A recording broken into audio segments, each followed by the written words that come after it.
And joining us today on the Book Talk segment, great to welcome a woman who's written a very interesting book about getting the most out of your staff in a business, whether it's a big business or a small one. It's called Untapped Talent, Unleashing the Power of the Hidden Workforce. We're joined by Dani Monroe today from up in Boston, Massachusetts. Dani, good to be with you. How are you today? I'm doing fine, Doug. It's good to be with you. Yeah, good to have a chance to chat with you. I had an opportunity to read through the book. Now, you're a business consultant. You've been doing this for a while. How does one become an expert in this particular field? It's kind of interesting work you do. Well, I've been doing this work for about 30 years, and so with education and then the experience of working with different corporations, I narrowed my focus down to the workforce and talent and getting the most out of people. And it's a little bit of trial and error, Doug. It really is a big problem in business, isn't it? Just, I mean, every place everybody's worked at, I'm sure, everybody goes through it. You see people that are not too thrilled with being there. They just kind of show up, and they probably feel, well, I can do a lot better than either my manager or my boss, and they don't really get that opportunity. Is that a big problem? Yeah, that's a huge problem, and it shows up in terms of only 28% of the workforce being truly engaged with their work, meaning that they really are loving their work and they're passionate about it. So the other, 68% or so are showing up and not getting some of the opportunities and not that engaged. And that brings down the folks that are really into their job when they see people around them that aren't, the whole energy level drops. So it affects even the people that are engaged, doesn't it? Yeah, it impacts morale. It impacts productivity in an organization, and it's hard to perform at your peak when others around you aren't. Is it more of a problem in say, larger corporations, 50, 100 and above, or do small businesses have this issue as well? No, I think small business also have the issue. I mean, I think untapped talent isn't unique to large businesses, that we have people who are working in small businesses, even though in small businesses we need everyone's talent involved because they're small, right? You don't have additional hands that you might have in a large business. But there are still folks there who are still not living up to their potential.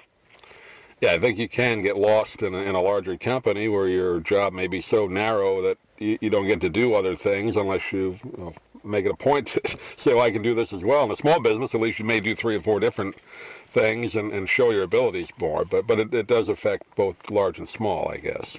It does affect both large and small, yes. And then, I've worked in corporations that are 86,000 people in them, and you can get lost in that easily, right?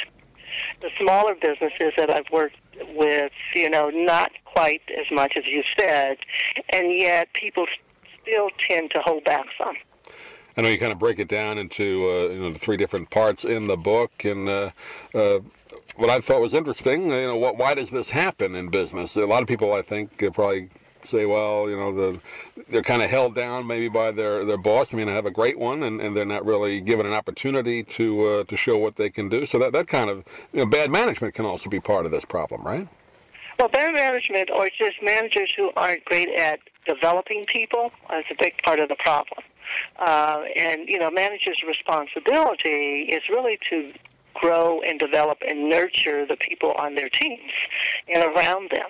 And if you don't have that set of skills, it becomes difficult for your team members to grow. I mean, even just candid feedback, some managers aren't capable of providing that. So if you can't get the most basic thing like candid feedback, then it becomes difficult for an individual to develop and grow their skills.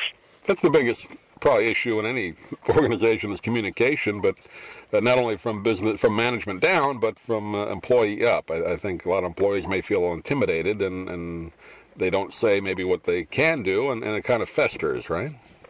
It does. I mean, and part of what, there's a responsibility also on the individual. So this is a two-sided coin that the organization owns some of this in terms of nurturing people along, but the individual also has to be proactive and assertive and begin to demonstrate what they can do, and also to inform their manager and ask for directions from their manager. You also talk about the corporations mining and refining the talent that they have, and that's an ongoing process too. I mean, it's not just the interview where you bring somebody in. Okay, they have this skill, but you have to keep doing that, don't you, over time to. Oh, you do. If you want that person to grow in your organization and be to be sort of a utility player, for lack of a better term, right? Then that person should be put on different assignments so that they can grow. Stretch assignments, perhaps provide a task force so that they can grow. You have to keep building the skills of that person, and that's what you want to happen because you want their loyalty and commitment to the organization. And if people are growing and feel engaged in their work and happy about what they're doing, they're going to be committed to that organization. I guess business structure, that's obviously been changing the last 5-10 years as more people can work remotely now. So I guess the whole structure of business is really in a kind of a flux now, isn't it? As people kind of try to figure out how to make this whole thing work, right? With people working remotely and not being in the office every day. Yeah, and those are complicated relationships sometimes, especially in the global world that we live in today. And so you may have conference calls at 9 o'clock at night. So how do I develop relationships with people on the other side of the world? But even if we're talking domestically, if you're not seeing people every day, just talking with them on the phone or through email, you still are missing that personal interaction. And there's so much shorthand that goes on in the personal interaction that can't go on over the phone or through email. Yeah, that bonds a team and builds a team. I was going to say email, it's a great tool and all that, but to me, I think you lose a lot. People tend to email or even the chat now, which is really kind of taken over a lot of the business world where people chat back and forth, but you're not talking, and I think that takes away a lot of the communication. Even though you think you're communicating, you're really not in the same way. Right. Well, you're getting only a third of the information. You're not getting visual clues.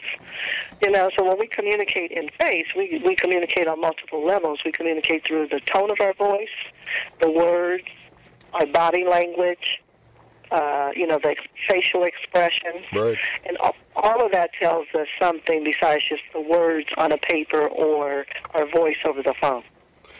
You have the 3 R's. I like how you kind of broke it down into when you want, really trying to example what you can do to bring out that talent. Can you go over that briefly? Sure.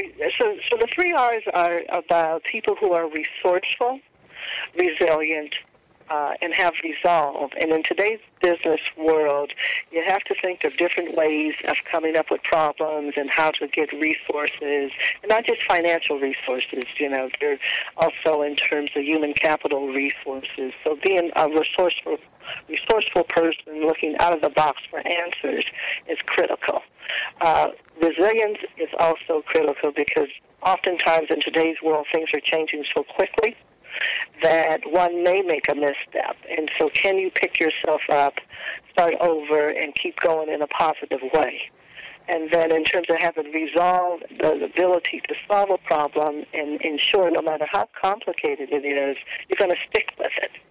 And so when leaders support and are on the lookout for people with those types of skills, you're going to get some great talent that way.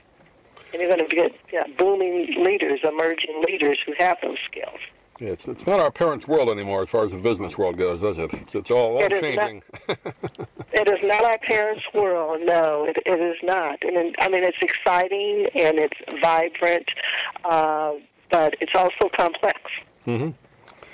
Well, I think you got some great tips in the book as we, like I say, we're going through kind of a revolution, how businesses are built and continue and communicate with each other. And the book is called Untapped Talent. We've been talking with Dani Monroe today. Wish we had more time, but I think we gave a good overview. People get a hold of the book and they'll get some great information. Do you have a website, Dani? People can get it? Yes, it's www.centerfocus.com.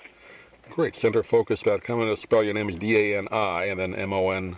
And Dani, appreciate you taking a few minutes. I know the book just came out as we talked today this week, and congratulations on it. Hope we can talk again. Thanks a lot, Doug. I look forward to it.